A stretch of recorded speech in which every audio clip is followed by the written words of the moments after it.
તો નમસ્કાર ગુજરાત, સ્વાગત છે ફરી એકવાર આપનું આજના તાજા હવામાન સમાચારની અંદર। ગુજરાત રાજ્યમાં મેઘતાંડવ શરૂ થઈ ચૂક્યું છે। સાવધાન થઈ જજો, હવે પછીની કલાકો ગુજરાતમાં ભારેથી અતિભારે રહેવાની છે અને નવા જૂનીના એંધાણ દેખાઈ રહ્યા છે। જી હા દર્શક મિત્રો, વાત કરવાની છે તો ગુજરાત રાજ્ય ઉપર અત્યારે જે તબાહી મચાવનારી સિસ્ટમ હવે જે આવી ગઈ છે તેને કારણે ગુજરાતમાં હવે પછીની કલાકો જે છે તે ભારે રહેવાના એંધાણ છે।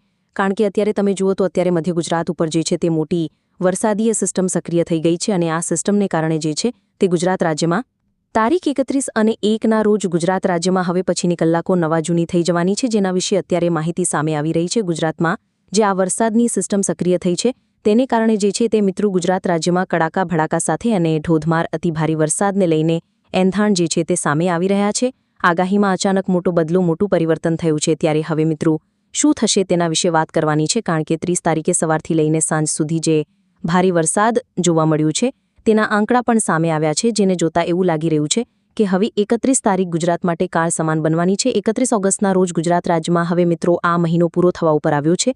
મહિનાની અંદર હવે એક જ દિવસ બાકી છે, 24 કલાક જ બાકી છે, પરંતુ આ મહિનાની છેલ્લી 24 કલાક જ ગુજરાત માટે તોફાની બનવાની છે। કારણ કે ગુજરાત રાજ્યમાં હવે પછીની કલાકોમાં જે છે તે કડાકા ભડાકા સાથે ધોધમાર અને ગાજવીજ સાથેના વરસાદો જે છે તે તબાહી મચાવવાના છે અને ઓલરેડી મિત્રો આજે ભારેથી અતિભારે તોફાની વરસાદો નોંધાઈ પણ ચૂક્યા છે, જેમાં 6 થી લઈને 8 ઇંચના વરસાદો પડી ચૂક્યા છે। અને ખાસ હવે મિત્રો જે નવો રાઉન્ડ બનવાનો છે વરસાદનો એ આનાથી વધારે ભયંકર રહેશે તેવું કહેવામાં આવી રહ્યું છે। હવામાન નિષ્ણાંતોની પણ જે નવી આગાહી સામે આવી રહી છે અને ખાસ તો નવરાત્રીને લઈને પણ મોટી આગાહી આપી દેવામાં આવી છે। ખેલાયાઓ માટે દુઃખદ સમાચાર, કારણ કે નવરાત્રી ઉપર તોફાની વરસાદના રાઉન્ડો જે છે તે તબાહી મચાવવાના છે તેવી પણ નવી આગાહી સામે આવી છે, જેના વિશે વિસ્તારથી જે છે તે આ વિડીયોમાં આગળ વાત કરવાની છે। તેના માટે આ વિડીયોને અંત સુધી જોતા રહેજો અને ચેનલને જો સબસ્ક્રાઇબ નથી કરી તો અત્યારે જ કરી લેજો। તો ચાલો મિત્રો વિડીયોની અંદર શરૂઆત કરીએ સૌથી પહેલા સિસ્ટમની સાથે કે ગુજરાત રાજ્યમાં જે સિસ્ટમની નવા જૂની થઈ રહી છે, જે સિસ્ટમ મિત્રો બની રહી છે તે મિત્રો શું શું જણાવી રહી છે અને ગુજરાતમાં હવે પછીની કલાકોમાં શું થવાનું છે। કારણ કે મિત્રો એ બધી જ માહિતી સિસ્ટમોને આધારે આપણે સમજી શકીશું। ગુજરાત ઉપર અત્યારે કેટલા વાદળો છે, કેવી મોટી સિસ્ટમ છે, જાણીએ જેથી આપણને ખબર પડે કે મિત્રો ગુજરાતમાં હવે પછીની કલાકોમાં શું થવાનું છે।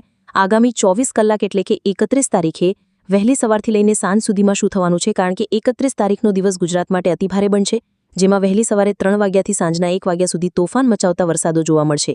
તેનું કારણ શું છે તો સ્ક્રીન ઉપર તમે જોઈ શકો ગુજરાત રાજ્ય ઉપર અત્યારે સક્રિય બનેલી સિસ્ટમ છે, જે જોતા તમને લાગશે કે મિત્રો ગુજરાત રાજ્યમાં હવે મિત્રો જે છે તે ખાસ અતિ ભયંકર વરસાદોની શરૂઆત થઈ જવાની છે। કારણ કે મિત્રો આ જે સિસ્ટમ આટલી ભયંકર અને આટલી મોટી દેખાઈ રહી છે, આ મિત્રો ગુજરાત રાજ્યને ધમરોડવાળું કામ કરશે અને આટલી ભયંકર સિસ્ટમ જોતા તો એવું લાગી રહ્યું છે કે ગુજરાતમાં 8 થી લઈને 10 ઇંચના વરસાદો જે છે તે તબાહી મચાવી શકે। અને મુખ્ય વાત એ છે કે મિત્રો આ સિસ્ટમ કોઈ એક ભાગમાં નથી દેખાઈ રહી। જોઈ લો ઉત્તર ગુજરાતના મહેસાણા, બનાસકાંઠા, સાબરકાંઠા લાગુના વિસ્તારોમાં પણ જોઈ લો મિત્રો આ બધા જ ભાગોની સિસ્ટમ કવર કરી રહી છે। મધ્ય ગુજરાતનો પણ ભાગ જોઈ લઈએ તો આખા મધ્ય ગુજરાત ઉપરથી પણ આ સિસ્ટમ પસાર થઈ રહી છે। દક્ષિણ ગુજરાતમાં પણ વડોદરાથી સુરતના ભાગમાં પસાર થઈ રહી છે અને સૌરાષ્ટ્ર અને કચ્છ ઉપરથી પણ મિત્રો આ સિસ્ટમ મોટા પાયે આગળ વધી રહી છે। આખી સિસ્ટમ મિત્રો હવે જોઈ લો તો ગુજરાત રાજ્ય ઉપર જ આવી ગઈ છે।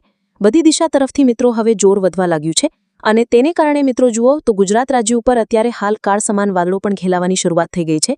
જે મિત્રો તમે સ્ક્રીન ઉપર અહીંયા લાઈવ જોઈ શકો કે ગુજરાત રાજ્ય ઉપર જે અત્યારે હાલ કાળા મિત્રો ભાગ તમે જોઈ રહ્યા છો, બીજું કશું નથી, તોફાની અતિભારે વરસાદની આગાહી જે કરવામાં આવી હતી તેને લઈને આ જે વાદળો છે તે ગુજરાત રાજ્ય ઉપર હવે આવી ગયા છે। આ વ્હાઇટ અને બ્લેક કલરના ભાગો તમે જોઈ રહ્યા છો એ અતિ ભયંકર તોફાની વરસાદના વાદળો છે અને આ વાદળો હવે ગુજરાત રાજ્યમાં જે છે તે મન મૂકીને તૂટી પડવાના છે। રીતસરનું મેઘતાંડવ અને કાયદેસર ભૂકા કાઢનારા વરસાદો જે છે તે હવે જોવા મળશે તેવું લાગી રહ્યું છે।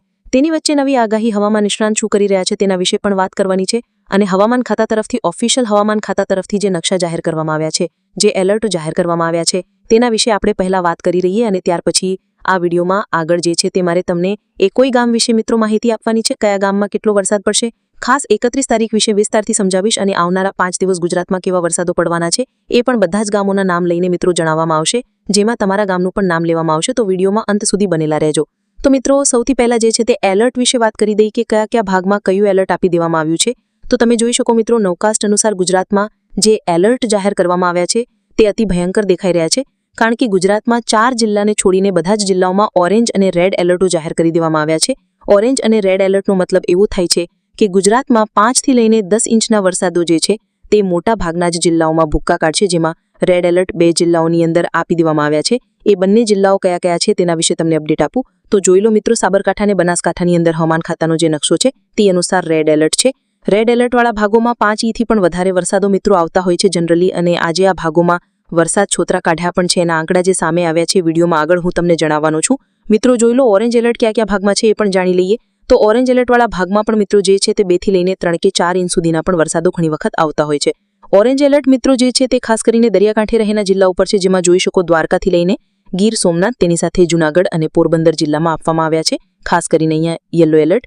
અને મિત્રો 30 તારીખે જે સવારથી સાંજ સુધી ગુજરાત રાજ્યમાં જે કોહરામ મચાવતો વરસાદ આવ્યો છે તેના આંકડાઓ સામે આવ્યા છે. જાણીએ તો મિત્રો સૌથી પહેલા તો મિત્રો જે તાપી જિલ્લાની અંદર ભારે વરસાદ પડ્યો છે. 25 થી વધારે વરસાદ જે છે તે તાપી જિલ્લાની અંદર 30 તારીખે વહેલી સવારથી સાંજના 8 વાગ્યા સુધીમાં પડ્યો છે. પંચમહાલની વાત કરીએ તો પંચમહાલમાં પણ 5 ઇંચ જેટલો વરસાદ પડ્યો છે. તાપીના વાલોદની અંદર 3 ઇંચ જેટલો વરસાદ છે. સુરતના ઉમરપાડામાં 3 ઇંચ વરસાદ પડ્યો છે. નડિયાદના ખેડાની અંદર 3 ઇંચ વરસાદ અને આણંદ જિલ્લાની અંદર પણ 3 ઇંચ વરસાદ પડ્યો છે. એટલે કે મોટાભાગના જિલ્લામાં 2-2, 3-3 ઇંચના વરસાદો પડ્યા છે. આના સિવાય મિત્રો ઉત્તર ગુજરાતના સાબરકાંઠા લાગુના વિસ્તારોમાં, પંચમહાલ લાગુના વિસ્તારોમાં પણ સારા એવા વરસાદો નોંધાયા વરસાદ છે. ત્યાં પણ આગળ જઈને મિત્રો 5 થી 6 ઇંચના વરસાદો છેલ્લા 24 કલાકમાં પડ્યા છે. અને મિત્રો હવે જે આગામી કલાકો છે તે આનાથી વધારે ભયંકર અને ખતરનાક રહી શકે, કારણ કે જે વરસાદી સિસ્ટમ મેં તમને અગાઉ મિત્રો જણાવી, તમે ફરી એકવાર હું તમને દેખાડી દઉં સ્ક્રીન ઉપર મિત્રો, તમે જોઈ લો. આ જે વરસાદી સિસ્ટમ મિત્રો અતિ ભારે જ અત્યારે હાલ દેખાઈ રહી છે ગુજરાત રાજ્ય ઉપર. આ સિસ્ટમને કારણે હવે મિત્રો જે કલાકો છે આગામી 12 કલાક તે અતિ ભારે રહેવાની છે. તેના વિશે હવે આપણે વાત કરીએ કે શું કહી રહ્યું છે હવામાન ખાતું, શું કહી રહ્યું છે વેધર મોડલ, તેના વિશે વાત કરીએ. સૌથી પહેલા મિત્રો 31 તારીખની વાત કરીએ તો 31 તારીખે વહેલી સવારે 3 વાગ્યાથી જે વરસાદ શરૂ થઈ જવાનો છે તે રાત્રિ સુધી આખો દિવસ જે છે તે તાંડવ મચાવવાનો છે. તેના વિશે મિત્રો જે વેધર મોડલ અનુસાર વરસાદની માહિતી સામે આવી રહી છે તેના વિશે વાત કરીએ તો ઉત્તર ગુજરાત અને મધ્ય ગુજરાતમાં તોફાની ભારે વરસાદની આગાહી છે 31 તારીખે વહેલી સવારથી લઈને સાંજ સુધીમાં. તેના વિશે વાત કરીએ તો સૌથી પહેલા મધ્ય ગુજરાતના આખા પટ્ટા વિશે વાત કરી લઈએ. તો મધ્ય ગુજરાતની અંદર જોઈ લો, વિસ્તારો વિશે જોઈએ તો લુણાવાડાથી લઈને ગોધરાના વિસ્તારો, દાહોદના વિસ્તારોથી લઈને ખેડા, મહીસાગર, તેની સાથે સાથે મિત્રો વડોદરાના વિસ્તારોથી લઈને આણંદના વિસ્તારોથી લઈને છોટાઉદેપુર, નડિયાદ, ધોળકા, અમદાવાદ, કપડવંજ, વિરમગામ અને ગાંધીનગર, દસકોઈ લાગુના વિસ્તારોમાં પણ મધ્ય ગુજરાતની અંદર ભારે વરસાદો જોવા મળવાના છે. એમાં પણ ખાસ કરીને સૌથી વધારે વરસાદનો જોર કપડવંજ લાગુના વિસ્તારોમાં અને પંચમહાલ લાગુના વિસ્તારોમાં રહેવાનું છે, જેમાં મિત્રો આગામી કલાકોમાં અહીંયા જે છે સિસ્ટમનો મોટો ઘેર પસાર થઈ રહ્યો છે.